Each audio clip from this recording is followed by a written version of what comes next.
বাচ্চাটাকে আমি মাঠে রেখে পানির জন্য 1 ঘন্টা যাবত খুঁজতেছি। একটা পানির 2 লিটার পানির বোতল 600 টাকা দাম চাইছে আমার কাছে। 600 একটা 2 লিটার পানির বোতল। আমরা আসলে কবে মানুষ হব বা আমাদের কবে স্মৃতিশক্তি ঠিক হবে? আর আমরা কি আদৌ এরকম বাংলাদেশ চাইছিলাম? একটা বাবা তার সন্তানকে রেখে পানি কেনার জন্য আসছে। একটা 2 লিটারের পানির বোতলের দাম 600 টাকা কিভাবে হইল?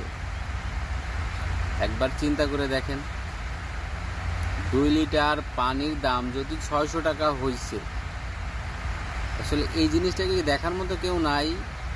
একটা বাচ্চাকে রিস্কায় নিয়ে হসপিটালে যাবে, 10 টাকার ভাড়া 100 টাকা।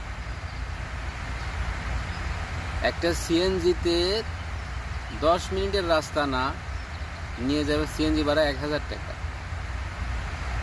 আচ্ছা, আমরা এই যে বাংলাদেশ স্বাধীন করলো, বাংলাদেশ যে স্বাধীন হলো, এইগুলা দেখার জন্য? এইটা কি মানুষের মানবতা?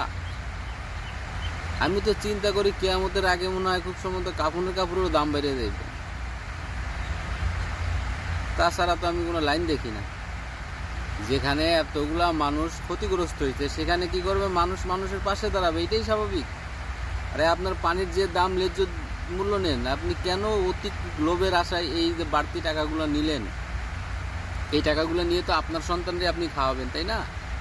আল্লাহ না করুক, আজকে যদি ওনার সন্তানের এই বিপদটা না হয়ে যদি আপনার সন্তানের হইতো, যদি এই সেম কাজটা আপনার কাছ থেকে করা হইতো, আপনি কি বলতেন? আপনি তো একজন ব্যবসায়ী।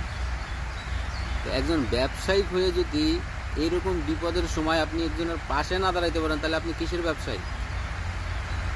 আপনি কিসের মানবতা?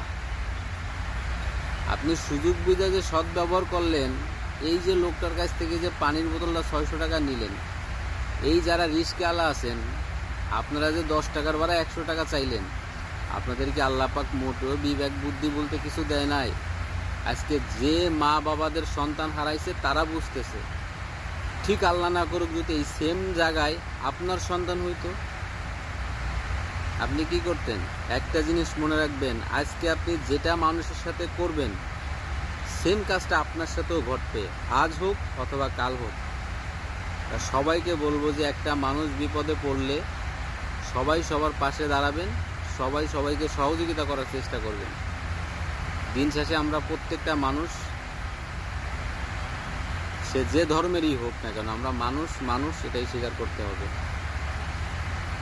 আর যারা পরবর্তীতে ঠিক এই সেম কাজগুলো করবে, তাদের বিরুদ্ধে কঠিনত আইন ব্যবস্থা নেবেন।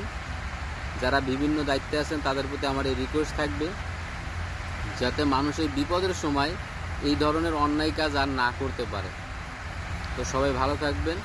কথার ভিতরে ভুল ত্রুটি হলে অবশ্যই ক্ষমা দৃষ্টিতে দেখবেন। ধন্যবাদ। আসসালাম।